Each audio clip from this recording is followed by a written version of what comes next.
Alright, so I've got a backhoe attachment here, and I had it on my tractor. I've got an old Ford 8N up there.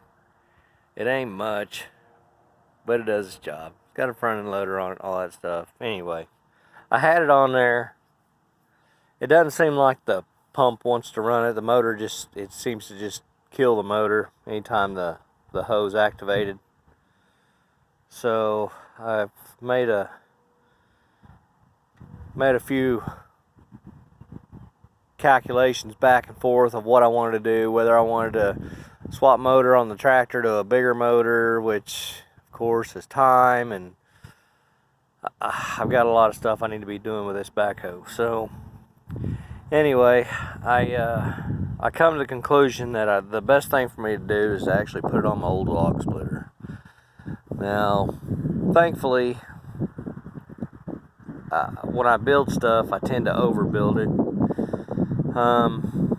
and of course, build it with what I have. And that old 12 by 12 H-beam is just what I had. I was living up north and was buddies with some railroad guys that tear rail out, and that's a piece of an old train bridge. So anyway, I've decided to go ahead and I'm gonna mount it to the back of this splitter.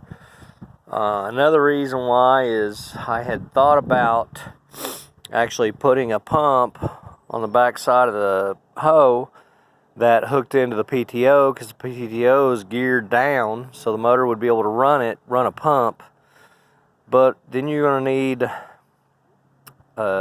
more hydraulic reservoir, and that tractor's like 10 pounds of shit shoved in a 5-pound bag already. There's not much room to add another hydraulic reservoir. It needs a bigger fuel tank on it, blah blah blah, whatever.